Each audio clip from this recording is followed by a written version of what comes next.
everyone. Welcome and thank you for joining our webinar today. My name is Jordan Partain, and I'm the Digital Marketing Specialist at Insala. Before we jump in, I want to say Happy Mentoring Month to you. I hope you've been able to celebrate mentoring and recognize its impact. And if you have a mentor, don't forget that tomorrow is Thank Your Mentor Day, so sending a specialized or personalized note to them would really be special. We're going to move on to a couple of housekeeping notes. First, this webinar is being recorded. We'll send the recording and the deck as well to all registrants via email, so keep an eye on your inbox. And secondly, all participants are muted, but the chat is open. So if you have any questions about today's content or foresee roadblocks associated with any of the mentoring tips we provide, please drop those into the chat throughout the webinar and we'll share them during the Q&A at the end. At Insala, our line of talent tech solutions help organizations facilitate effective and meaningful career development programs, improving the employee experience. Today, though, is all about mentoring. Through our consultative process and all-in-one mentoring software, we've helped our customers impact the careers of over 1 million individuals while supporting a variety of initiatives, including leadership development, enhancing the onboarding experience, and creating inclusive workplaces, just to share a few. Today, we'll be discussing how to use mentoring to address today's top HR challenges. And let's kick off with a poll to get a pulse on the group that we have with us. So we're curious, does your organization have a mentoring program in place? I'm going to launch the poll so that you can let us know. Okay. So yes, we have a mature program of 3 or more years. Yes, we have a new program, 1 to 2 years old, or no, but we're considering launching one. Give you just a moment to respond.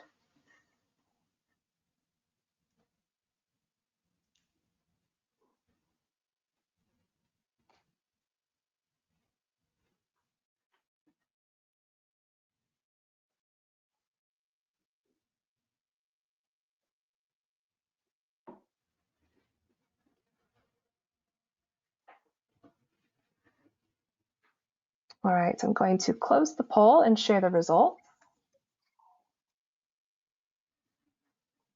Okay, so 33%, it's kind of split pretty evenly. 33% have a mature program, 28% of our attendees have a newer program of 1 to 2 years, and about 40% are considering launching a mentoring program. Thanks for sharing that information with us. I am delighted to introduce to you our featured speaker and mentoring SME, Judy Corner. Judy is Insala's Director of Consulting and Mentoring with over 30 years of experience providing consulting services to medium and large organizations across a variety of industries. Without further ado, I'm going to hand it over to Judy. Thank you, Jordan. And I would like to add my personal welcome to everyone here. If you have been at one of our previous webinars, welcome back. And if this is the first time that you've been to one of our webinars, we hope to see you again as we go forward. Now, today, as Jordan mentioned, we're going to talk about some top HR challenges. We're going to look at 4 of those. One is around recruitment. Now, one of the things in deciding what these 4 HR challenges are comes from not only our research that we've done, but discussions with our clients and prospects. And one of the things that we're hearing is from many of our HR counterparts is we've got way too many open requisitions in what we're doing. So again, recruitment's a big issue in doing that. We're also going to talk about work environments driven by this pandemic. You know, that word that on New Year's Eve of 2021, we all made the wish of please get rid of that word pandemic. You know, we all wanted to look to a brighter future. But even if we look to that brighter future in 2022, we still have a change in the work environments. Our world of work has changed dramatically in what we're doing. That also has led to a skills gap. And we're talking here about so many new skills that are required due to all the changes in our work environments and how organizations have changed. We're not only talking about hard or technical skills, but we're talking about what they used to call those soft skills, the communication, the relationship building, all of those types of things. And it's interesting because everything that we read tells us they're not soft skills anymore, they're vital skills. So organizations are looking at a challenge of not only a skills gap overall, but especially in those areas that are now required in an organization's environment. And last, we're going to talk about retention. And we all know if you can retain your best employees, then you don't have to go through recruitment. But retention is incredibly important. And we're going to go and delve into that. So for each topic we're going to cover, we're going to actually go into an overview of that challenge and what it really means. And then we're going to talk about how mentoring addresses that challenge, and then give you some tips on how you can construct your mentoring program to get the most out of it. But before we do that, Jordan, will you take us through our next poll? Sure, Judy. So HR departments are facing some significant challenges, and we are curious which of these is your top challenge. So I'm going to launch the poll so you can share which is your top challenge: recruitment, supporting remote workers, closing the skills gap, or retaining talent. Okay, it looks like some responses are coming in. Thank you for sharing. I'll leave it open just a moment longer so that everyone has the opportunity to vote. Or share the response rather. All right, and I'm going to close the poll and share the responses.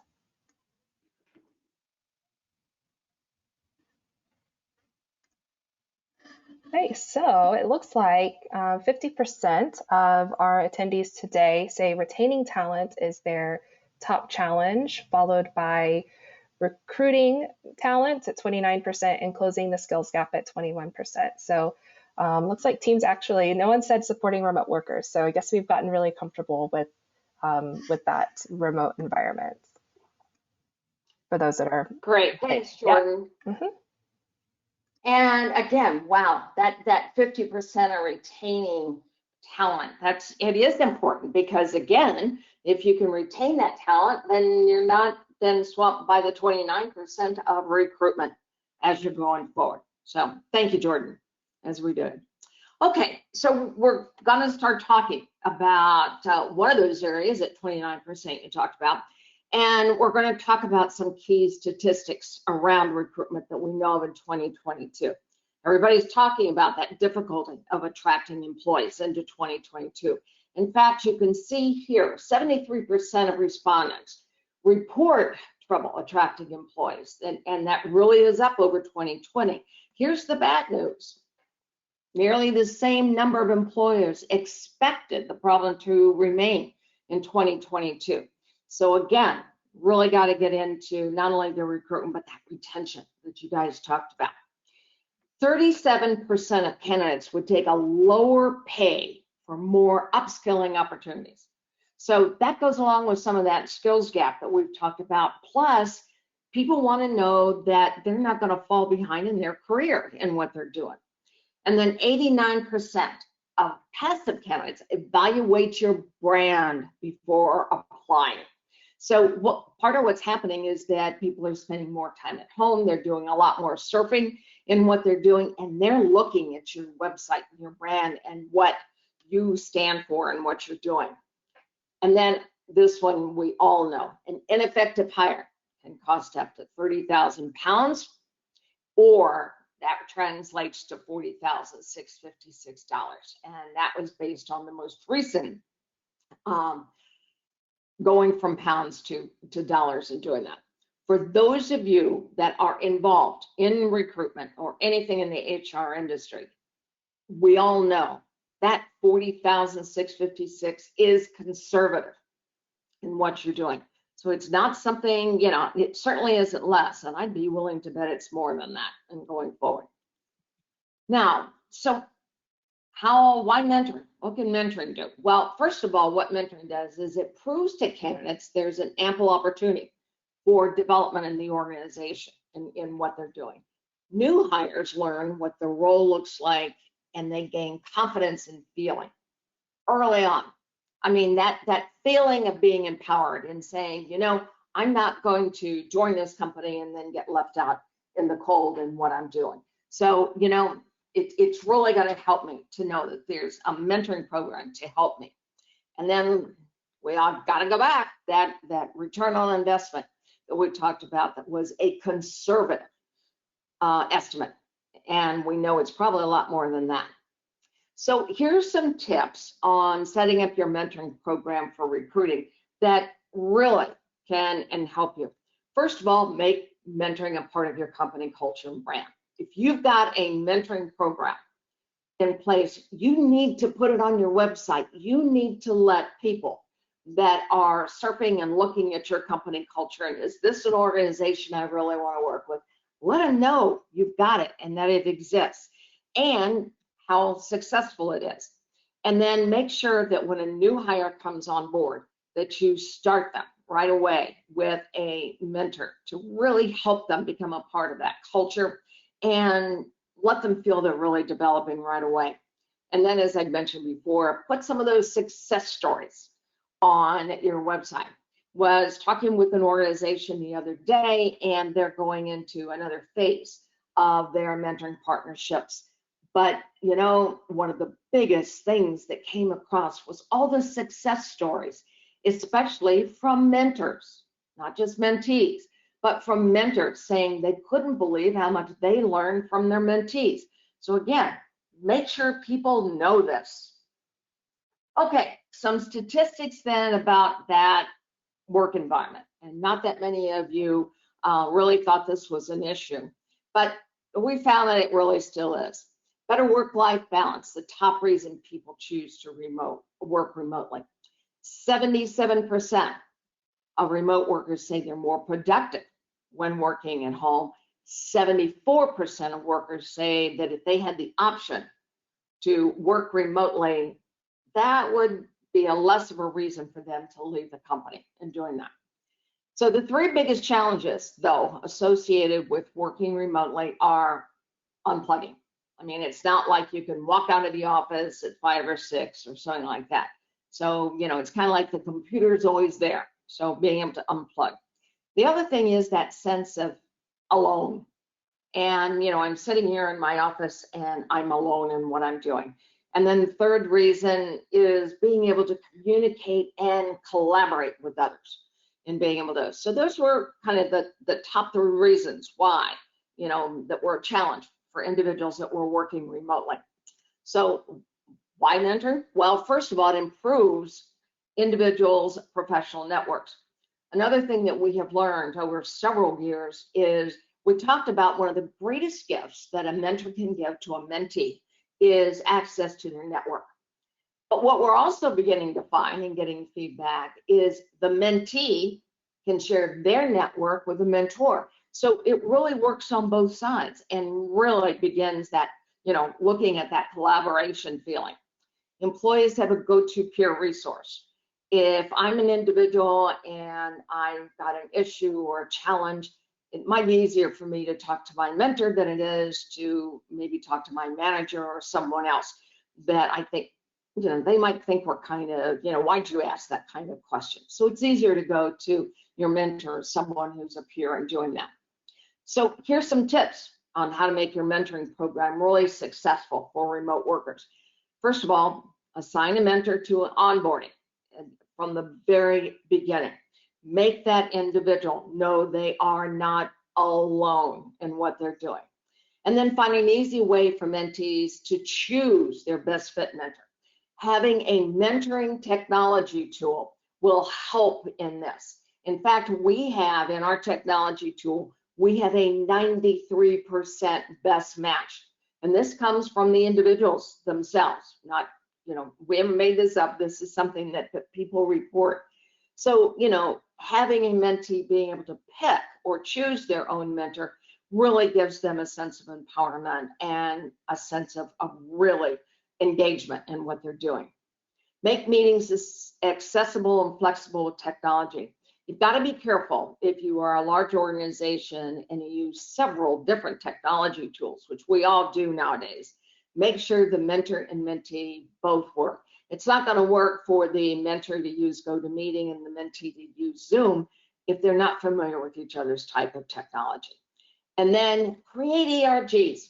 I mean, this can be a great feeling of, first of all, not being alone, but that collaboration and network that will help with it, with that feeling of what you're doing. So again, those ERGs can be really great. In fact, we've seen ERGs now that really have to do around the pandemic and doing that. So now let's talk about this skills gap. And again, here are some statistics and what we're doing there. 87% of companies say they have skills gap or expect to within a few years. Now, within this group, 21% of you said that was an issue in doing that. But again, this is what we have seen overall. And 34% of the workers feel supported by their organization's skill development opportunities. Now, we like saying that, but that's pretty low when you look at that's way under half of workers feel supported. And then 87% of employers report they're having trouble finding qualified talent as, you know, that skill gap widens. One of the things, again, that we know is the fact that the skills have changed and what organizations need in a skilled individual can change. So you've got to look at those. So why mentor? Well, first of all, mentors share their knowledge and experience with mentees. So from a standpoint of the fact that I might get education about a specific skill, but in doing that, I'm still not real sure how that looks in real world situations. One of the greatest things about a mentor is a mentor has been there and done that.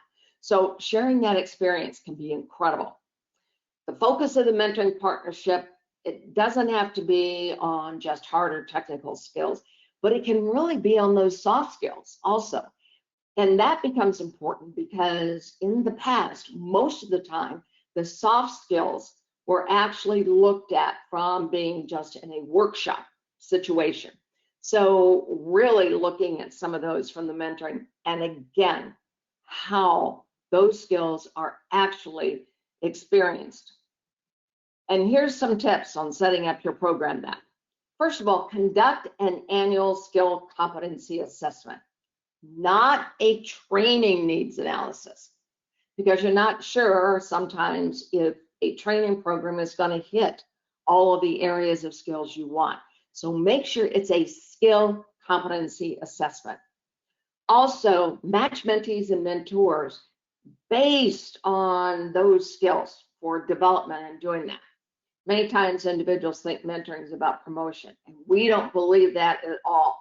We believe that a mentoring program is set up on development in what they're doing. So having, again, a technology tool that can help you do that and have a much better match of a mentee's needs with a mentor's skills, that's where you want to go. Train your mentors and your mentees. Do not assume everybody knows how to be a mentor or a mentee. And then conduct surveys later on to find out if those skills have been improved. Not all skills, but specifically the ones that you want to start out with in your mentoring program. And now here's the biggie that you said was your problem at, you know, kind of 40% in doing that, and that's retention. And again, we know if we can retain them, then it's going to make a difference in being that recruitment. So 61% of North American employees reported difficulty in retaining. Okay, it's a biggie. So not only are you having a problem, but here's the reason why. Employees are having a difficulty. They also, and again, here's the bad news, this particular issue is going to linger to 2022 in doing that. 46% of workers feel connected to their managers, their job, and their company. Might look like a nice, but that's less than half in what you're doing. That means people can walk out that door in doing it. 63.3% of departures are preventable, and this is a biggie. Here's something that I was reading recently, and it said it's surprising how often an organization will end up losing valuable employees for avoidable reasons, such as not knowing they're disengaged and open to other opportunities. A familiar outcome of this cycle has employers trying to match or improve their competitors' offer to retain the employees, only to realize that's not the issue and it's too little too late in what they're doing. So here are some of the main reasons why people are departing an organization. Look how high that one on career is. I mean, that is a big one. And then, you know, a lot of these work-life balance is certainly in there, but job, retirement and so on. But look how big. People want to know that just because this pandemic has been going on, my career is not stopped. So why mentoring? Well, first of all, mentoring brings about that long-term career development opportunity. People know they're going to continue to grow and learn and develop. It facilitates a connection among colleagues. So again, that thing of collaboration, communication, and feeling lonely is there. 91% of workers with a mentor are satisfied with their job. That's a percentage we want to see. And here's some tips on putting together that program. Make sure you recruit qualified mentors. Don't just let anyone be a mentor. Make sure they're qualified. Market to employees that you want to retain. Make sure that people know this is part of what you do and taking it forward. And then again, match mentees with mentors that have the experience to support their career. Again, this becomes incredibly important to have a technology tool to help you in what you're doing. And then make sure that you have good criteria on how you're, matching people. So one of the things we just want to leave you with is how important mentoring technology is in impacting your programs, whether it's around recruitment, supporting remote workers, skills gap, or retention. And at this time, Jordan, can you tell me, do we have any questions or comments that have come up? Yeah, Judy, we have some great questions that have come through. So the first one, someone's asking how to establish a mentoring program that truly engages. I'm thinking everyone, mentors all the way through executives, and like truly engages them instead of just being seen as like a tick box to advance their careers. I love that. I really do. And actually, we're talking with someone just yesterday about that. And the point is, you've got to market your program. First of all, you have got to sit down and you have got to identify very specifically, not the wish list, but the organizational objectives that your mentoring program is going to support. And if you can do that, then the next thing you've got to do is you've got to determine what your measurements are, both qualitative and quantitative. Too many times organizations just think about the qualitative and how people feel about it. But you've got to think about that ROI. That immediately is going to get people involved in what you're doing. And then you've got to market that. Cannot tell you how important your marketing plan is to getting your program going. And part of what you've got to market is not only those objectives, but what the program is about. It is not about promotion. It's about development. It's around that development that supports career growth. I didn't say advancement, but career growth and all of the things that you want your mentoring program to do.